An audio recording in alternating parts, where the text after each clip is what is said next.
fois de plus à tous et bonjour à toutes. Merci d'être là encore ce matin autour de ce temps d'adoration, de louange, de paroles, de chants, de prières. Et nous avons la grâce et le privilège dans notre église ce matin, en ce jour de Pâques, de célébrer le baptême d'une de nos sœurs, Taya, qui a choisi Jésus-Christ. C'est toujours un moment très émouvant parce que c'est des décisions. C'est des décisions d'une vie. Dans nos vies, on passe le temps à prendre des décisions. En fait. Et moi, je me suis toujours dit, mais si je pars de ce monde aujourd'hui, qu'est-ce que je dirais? Quelle a été la meilleure décision que tu aies prise, Marcel? Quelle est la meilleure, la plus grande décision que tu as prise sur cette terre? Et je tourne souvent, ouais, avoir une maison, avoir une femme, avoir des enfants, avoir un travail, oui, c'est bien. Aller à l'école, faire des trucs, oui. Mais, et encore. Et à chaque fois qu'on prend une telle décision, on a toujours envie d'autre chose. Et on se rend compte qu'on ne réussit pas à remplir cela. On a l'impression que les gens sont vides malgré le trop-plein.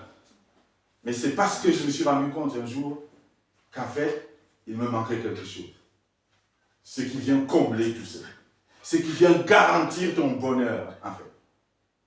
Il y a au bonheur de l'homme la garantie de Dieu. Si tu veux être heureux, malgré le matériel, tout ce que tu peux avoir, il faut que tout ça soit garanti par Dieu, Jésus-Christ. C'est lui qui comble. Et donc, quand quelqu'un prend la décision de suivre Christ, c'est la plus grande décision qu'on puisse prendre sur cette terre. C'est pas facile, sinon tout le monde l'aurait fait. Pourquoi les gens ne croient pas? Pourquoi il y a plein qui ne croient pas?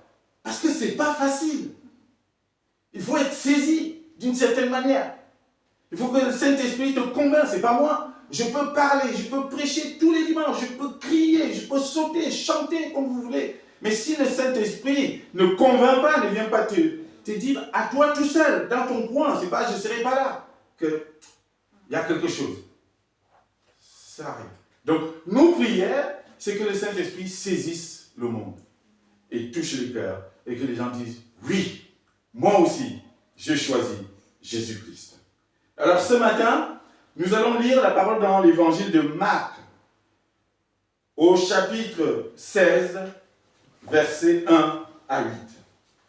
Marc, chapitre 16, versets 1 à 8. Et j'ai intitulé le message de ce matin, bien-aimé en Christ, le troisième jour.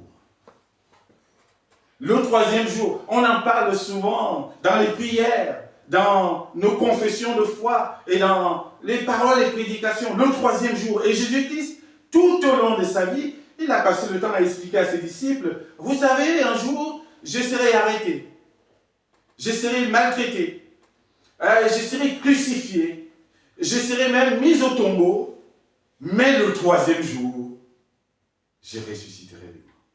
Mais le troisième jour. Mais souvent, ils ne faisaient pas attention. Ça leur passait comme ça, ils ne comprenaient pas. D'ailleurs, certains disaient, mais qu'est-ce que tu nous racontes? Toi, le Christ, le Messie, le Sauveur, le Grand, tu vas mourir? Mais ce n'est pas possible. Mais en fait, c'est pour cela qu'il est venu, justement. C'est pour mourir à notre place. Si nous sommes là aujourd'hui, si je suis là aujourd'hui, c'est parce qu'un jour, Christ est venu dire, là où Marcel a péché, et qu'il mérite la mort parce que le salaire du péché c'est la mort, moi je prends sa place. Imaginez, vous êtes condamné à mort. On dit voilà, ça n'existe plus en France, heureusement. Vous allez prendre le couloir de la mort. Et votre date, la date à laquelle on va vous mettre à mort, c'est tel jour. Ok. La sentence est tombée. Et puis le jour arrive. Toc, toc, toc. Le gardien de prison vient devant votre prison. Dit voilà, maintenant vous sortez, il est l'heure. C'est le moment. Et il vous amène. Il vous amène petit à petit, tout doucement, vers ce couloir de la mort, où la mort vous attend au bout. Et puis vous êtes assis sur la chaise électrique. On va dire au bourreau. À 5, vous appuyez et c'est terminé. 1, le décompte commence. 2, 3, 4. Quand il va aller à 5, il y a quelqu'un, stop! Je prends sa place. Je meurs à sa place. Libérez-le. C'est ce que Christ a fait. Amen. C'est ce que Jésus-Christ a fait pour toi et pour moi. Nous étions morts par nos péchés. Tu es pardonné aujourd'hui. Tu es pardonné. Christ a pris. Il a dit, tout est accompli. Tout ce que tu as fait de mauvais, j'ai pris. Maintenant, marche avec moi. C'est tout. C'est ça la bonne nouvelle. C'est pour ça qu'on appelle l'évangile la bonne nouvelle. Nous sommes sauvés. C'est pour ça que la nouvelle est bonne. La nouvelle est bonne. Et nous allons voir ce qui s'est passé le jour de la résurrection, le 3e jour. Parce que c'était un jour décisif. Et comme je vous ai dit tout à l'heure, c'est pour ça qu'il y a des églises. C'est pour ça qu'il y a des chrétiens, qu'on ne vous raconte pas d'histoire. Si Christ était resté dans le tombeau, on ne serait pas là. On allait nous dire, blablabla, vous racontez des histoires. Votre Dieu est resté dans le tombeau, il est mort comme tout le monde, il est là. Voici ses ossements. Mais pourquoi on n'a jamais montré les ossements de Jésus? Parce que ça n'existe pas. Parce que personne ne peut fouiller. Hein. Et ça fait des siècles qu'il cherche à prouver qu'il n'est pas ressuscité. Personne n'a réussi à trouver. Vous savez pourquoi? Parce que c'est vrai. Il est ressuscité. Et on ne les trouvera pas. Il est vivant. Alors, on va lire cette parole le 3e jour, le jour décisif, le jour de résurrection. Que s'est-il passé? Et qu'est-ce que cela nous rapporte à nous aujourd'hui en 2026?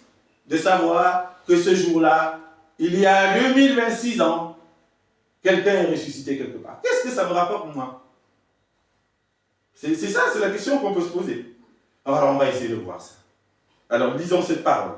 Marc, chapitre 16, versets 1 à 8. Je remercie d'ailleurs au passage nos invités de ce matin. Merci à vous d'être là, d'avoir répondu présent en ce jour particulier de Pâques. Voici ce qui est écrit. Lorsque le sabbat fut passé, Marie de Magdala, Marie, mère de Jacques, et Salomé achetèrent des aromates afin d'aller embaumer Jésus. Le 1er jour de la semaine, elles se rendirent au sépulcre de grand matin, comme le soleil venait de se lever. Elles disaient entre elles, « Qui nous roulera la pierre loin de l'entrée du sépulcre ?» Et, levant les yeux, elles aperçurent que la pierre qui était très grande avait été roulée. Elles entrèrent dans le sépulcre, virent un jeune homme assis à droite, vêtu d'une robe blanche, et elles furent épouvantées. Il leur dit, ne vous épouvantez pas. Vous cherchez Jésus de Nazareth, qui a été crucifié. Il est ressuscité. Il n'est point ici. Voici le lieu où on l'avait mis. Mais allez dire à ses disciples et à Pierre qu'il vous précède en Galilée, c'est là que vous le verrez, comme il vous l'a dit. Elles sortirent du sépulcre et s'enfuirent. La peur et le trouble les avaient saisies et elles ne dirent rien à personne à cause de leur effroi. Amen. On va arrêter la lecture là. Oui, ce jour était un jour spécial, le 3e jour. Christ est arrêté. Et le vendredi, il est crucifié. Il est percé. Il y a un soldat qui vient l'achever. Il dit, peut-être qu'il est encore en train de bouger. Bam! Coup de lance sur le côté. Il rend l'âme. Après avoir dit, tout est accompli. Et puis quelques heures après, parce qu'il était écrit que son corps ne resterait pas dehors, Joseph d'Arimathée, un riche, un de ses disciples de Jésus qui était un peu distrait, mais qui était bien. Il vient voir Pilate, il dit, il faut, donnez-moi la permission de descendre le corps de Christ de la croix. C'est pour ça que la croix est vide. Je veux le mettre dans un tombeau. Et ils ont mis Christ dans le tombeau. Et puis, le samedi, c'est passé, il était là, dans ce tombeau-là, aux enfers. Il était en train de lutter, en train de se battre pour une certaine victoire. Et puis le 3e jour, et c'est ça qui nous concerne ce matin, le 3e jour, le tombeau fut vide. Alors, ce que nous devons retenir d'abord en premier lieu, c'est que le jour de Pâques, le jour de la résurrection, ce troisième jour, c'est d'abord un jour de décision. C'est un jour de prise de décision. Et j'espère que partout dans le monde, les gens prennent des décisions d'aller à Christ. Et c'est ce que Taya a fait. Et je peux te dire que le ciel est dans la joie. Tu as pris une décision. Et cette décision a été prise ici, tiens, par 3 femmes. Ce dimanche matin-là, elles ne savaient pas ce qui allait se passer. Elles ont pris la décision d'aller prendre soin du corps de Christ. Pour elles, on allait embaumer le corps, comme ça se faisait à l'époque. Elles se sont préparées. Elles ont acheté des aromates, des parfums, pour aller prendre soin du corps de Christ au tombeau, là où on l'avait mis. C'est une décision. Donc, la Pâque commence par une prise de décision. Les 2 maris et puis Salomé. On va aller prendre soin de Christ, du corps de Christ. Nous, aujourd'hui, nous devons être appelés aussi à prendre ce genre de décision. Aller prendre soin du corps de Christ. Et le corps de Christ, c'est l'Église, pour nous aujourd'hui. Je pense que ça va retomber, mais... Le corps de Christ, c'est l'Église. Et cette décision de prendre soin du corps de Christ, on peut la prendre aussi nous aujourd'hui. Ce n'est pas encore physique. Nous ne sommes pas Marie, Salomé, à l'époque. Nous sommes Marcel, Charlotte, Taya, Ivana, je ne sais pas, Laurent. Nous sommes des gens d'aujourd'hui. Mais vous allez me dire, comment je peux faire pour prendre cette décision aussi? On a le corps de Christ qui est encore aujourd'hui parmi nous. C'est l'Église. C'est l'Église. Donc, je veux faire un pas vers Christ en allant chercher vers une église, un endroit, pour comprendre un peu cette histoire. C'est ça aussi la prise de décision. Beaucoup de gens sont encore dehors aujourd'hui. Beaucoup de gens se moquent encore. Beaucoup de gens s'en foutent, ils vivent leur vie. Oui, comme à l'époque de Noé, ils vivaient leur vie, ils allaient en mariage, ils se donnaient en mariage. Ils ne savaient pas que le déluge arrivait. Et jusqu'au jour où le déluge est arrivé, c'était trop tard. Et si je veux passer un message aujourd'hui à quelqu'un, c'est que ce jour doit être pour toi un jour de décision. Comme les 3 femmes, prends la décision de prendre soin du corps de Christ. Cherche l'Église, sers Dieu. C'est ce que je fais, c'est ce que ma femme fait, c'est ce que nous faisons jour après jour. Et je prie que ce soit votre cas aussi. Donc c'est un jour de décision. Tout commence par la décision. Mais c'est une décision prioritaire et très opportune. C'est la première décision qu'elles ont prise. Vous voyez le choix des mots dans le passage. Ici, on nous dit le premier jour de la semaine est à l'aube, de très grand matin. C'est la première chose qu'il faut faire en fait. C'est ce que le Seigneur est en train de nous dire. Si vous avez une décision à prendre, et la première décision à prendre avant toutes les autres, c'est de choisir Jésus. C'est de marcher avec Jésus. Et tout le reste va se déclencher. Cherchez d'abord le royaume des cieux et tout le reste sera donné par-dessus tout. Je suis lycéen, c'est bien, j'ai de bonnes notes, je vais avoir mon bac, il n'y a pas de souci. Et je vais aller au Parcoursup, et je vais aller travailler, ou je vais aller à l'université, je vais faire ceci. Toutes ces décisions et toutes ces choses qui arrivent dans vos vies ne sont que le découlement d'une grande décision que vous aurez prise auparavant, avant toute chose, le Seigneur Jésus-Christ. Alors tout le reste, ça se déclenche. Alléluia. Oui, ces femmes ont pris une décision prioritaire. C'est la première chose à laquelle ils ont pensé le premier jour de la semaine, dimanche matin. Et à quelle heure? Pas à midi, pas à 14h, pas à 17h, pas à 18h. De très grand matin, très tôt, à l'aube, lorsque tout le monde dormait encore. Elle c'était déjà là en train de se... Marie, est-ce que tu as pensé à prendre le parfum? Oui, n'oublie pas la bougie, toi aussi. Salomé, pense au drap. À 4h, 3h, 2h du matin, pendant que les autres ronflaient.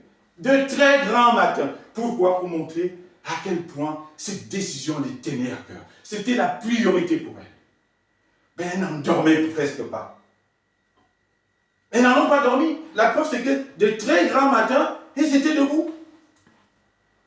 Ils étaient debout pendant que les autres dorment. Prenez des décisions, les meilleures décisions, les plus grandes décisions se prennent en priorité. Et de manière opportune, choisissez le bon moment.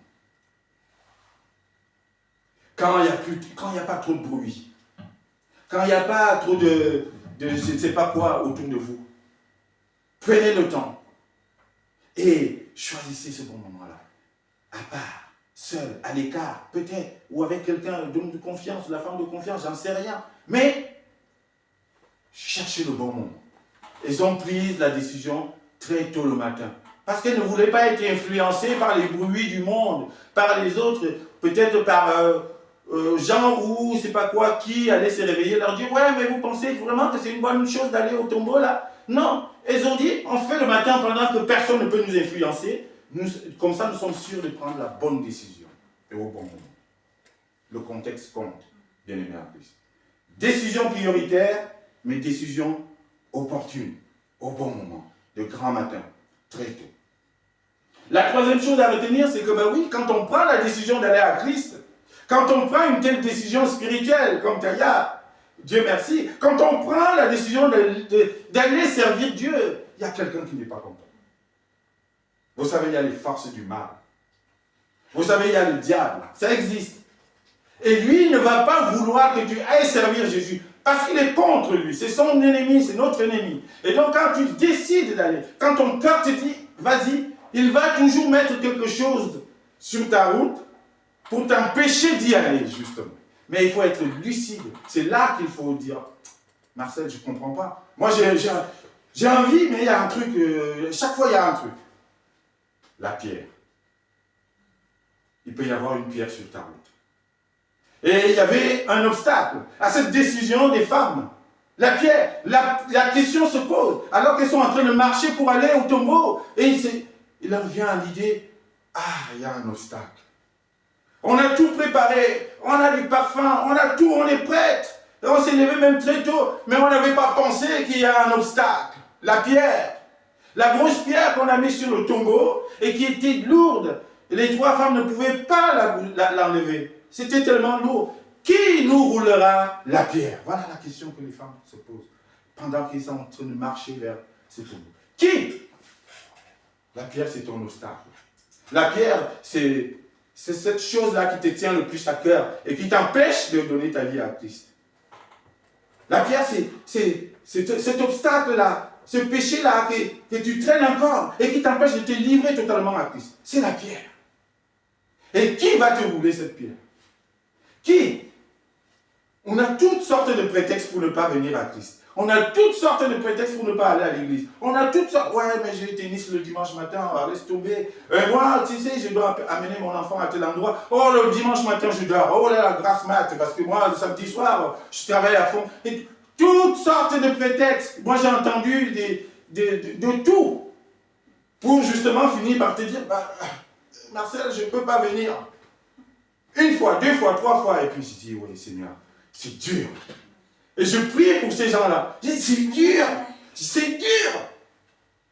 Et je ne lâche pas, je prie pour que, pas moi, c'est pas moi qui vais convaincre qui ce soit, que toi-même, de tout seul, dans ta chambre, avec ton Dieu, tu dises, je ne sais pas pourquoi je pleure. Je fonds en larmes. Je cherche Christ.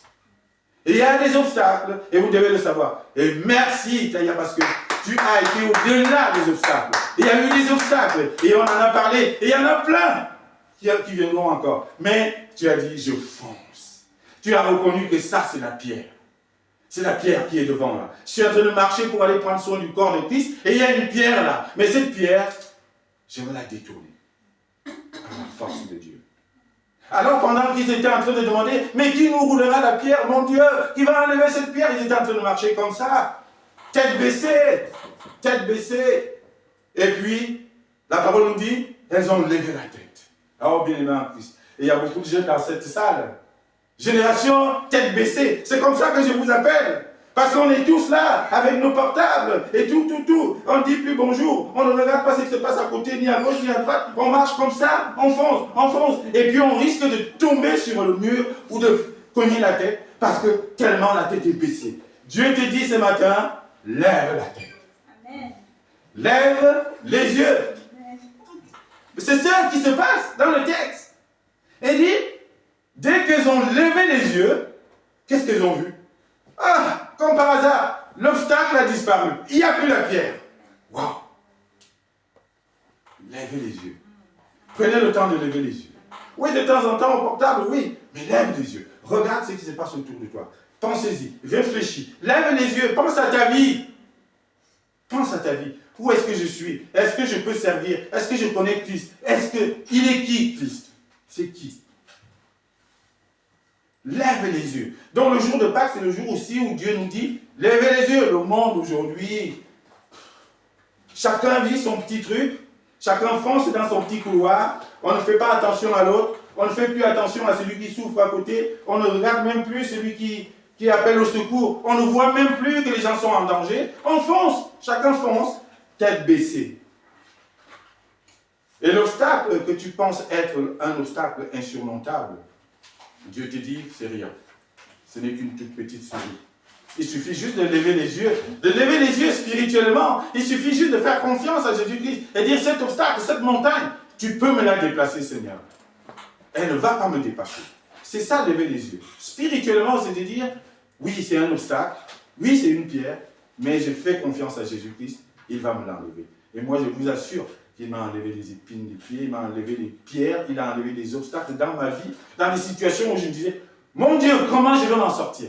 Ça a pris du temps, parfois, mais l'épine est partie, la pierre est partie. Et je vous le souhaite aussi. Lève les yeux, spirituellement, en ce jour de Pâques. Alors oui, une fois qu'ils ont levé les yeux, ils arrivent au tombeau, et ils trouvent que le tombeau est vide, il est ressuscité, et le petit bonhomme qui est assis à côté leur dit, mais qui vous cherchez? Jésus de Nazareth, qu'on a mis ici il y a 2 jours. Il est où? Il dit, il n'est plus ici, il est ressuscité. Ne cherchez plus Jésus parmi les morts. Non, la croix est vide. Ça veut dire, il est ressuscité, il est bel et bien vivant. Vous voyez, ces femmes venaient pour prendre soin d'un corps de quelqu'un, d'un mort. Mais ils arrivent en tombeau vide. Parce que par la puissance de Dieu, comme j'ai dit tout à l'heure, Christ est sorti du tombeau. Il est vivant. Et cherchez-le pendant que vous êtes vivant. C'est un Dieu de vie. Il a redonné vie à son Fils. Et vous devez le chercher parmi les vivants et non pas parmi les morts, mais vous devez le chercher aussi vous-même pendant que vous êtes en vie, pendant que vous vivez. Parce qu'après, ce sera trop tard. Dieu n'est pas le Dieu des morts, c'est le Dieu des vivants. Cherchez Dieu parmi les morts et pendant que tu vis. Il est ressuscité et il n'est plus ici. Voilà aussi le message de cette Pâques. C'est le moment de la résurrection. Et ce qui fait que celui qui croit en Jésus-Christ, même s'il meurt, nous dit la parole, il vivra. Même s'il meurt, il vivra parce que nous aussi, nous sortirons de nos tombeaux au moment venu. Comme Christ est ressuscité, nous aussi, nous ressusciterons au moment où il reviendra.